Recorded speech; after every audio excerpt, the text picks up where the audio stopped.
Hello, welcome back to Nick Lenz's Comic Corner, Classics slash Non-Classics. This is episode 197 and Doubleshot number 131. Okay, first up is Wonder Woman Volume 1, Gods and Monsters, done by the awesome George Perez and Landwin, who was also an awesome writer. It was also written by Greg Potter and this other person.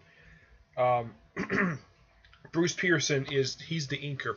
Now George Perez also does the artwork in this thing. This artwork is gorgeous.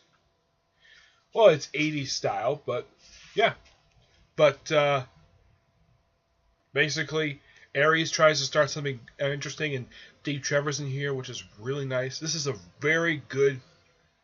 This is actually the first time that the origin story of Wonder Woman's been retold.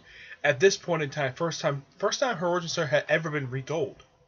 I mean, yes, George Perez kind of sort of modernized it in a way, but this is really good, and I highly recommend this book. Um, and as far as I know, the issues that were collected in this book were reprinted in the Wonder Woman by George Perez omnibus book, which collects his pretty much all the issues he drew for the series.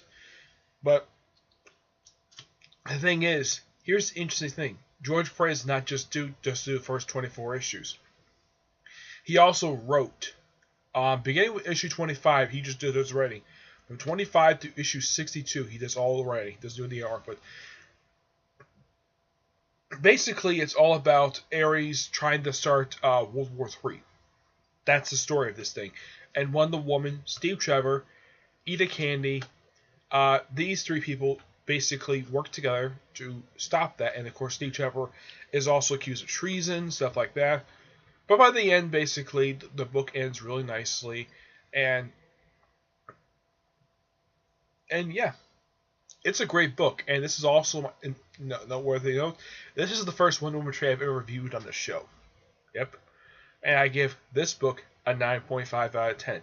Awesome. Alright.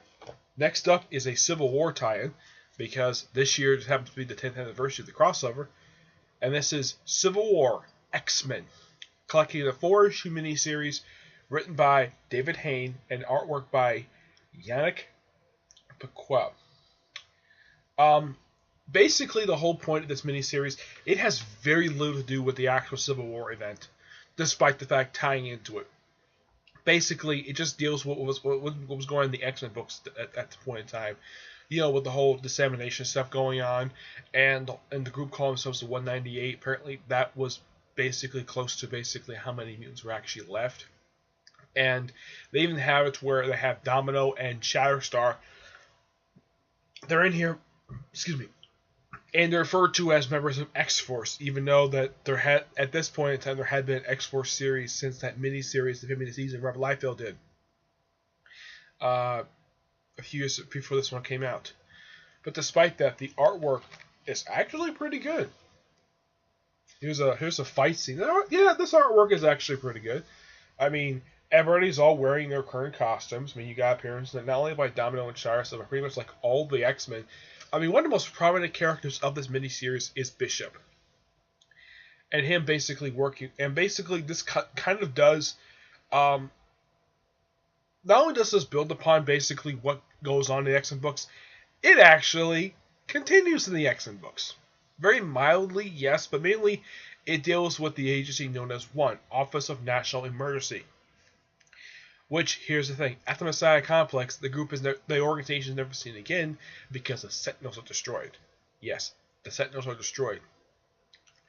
But at the end of it, basically, you get change of relation where Valerie Cooper is in charge of the organization, and Bishop is kind of like the Bishop is the liaison between the X-Men and the agency known as ONE. And it's a pretty good X-Men miniseries, suffice this to say. Iron Man and Miss Marvel, who is Carol Danvers at this point. Not Kamala Khan. This was before Miss Marvel became Captain Marvel. When she was wearing this costume. Which she has not worn the costume since 2012, but suffice to say, it's like basically the Civil War event is going on in the background of this particular story. It's kind of like, this is kind of like a minor side story in some ways, but it's still told really well. I mean, despite the fact it's Civil War X-Men, it has nothing to do with Civil War at all. I mean, it's just kind of like just a side story. It really has nothing to do with what goes on in the actual event.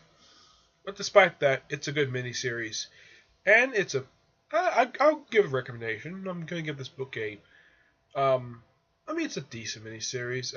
I give this book a 8.5 out of 10. It's not bad. I think this one's a bit quicker than my last reviews I've done, but that's all I gotta say about those two books.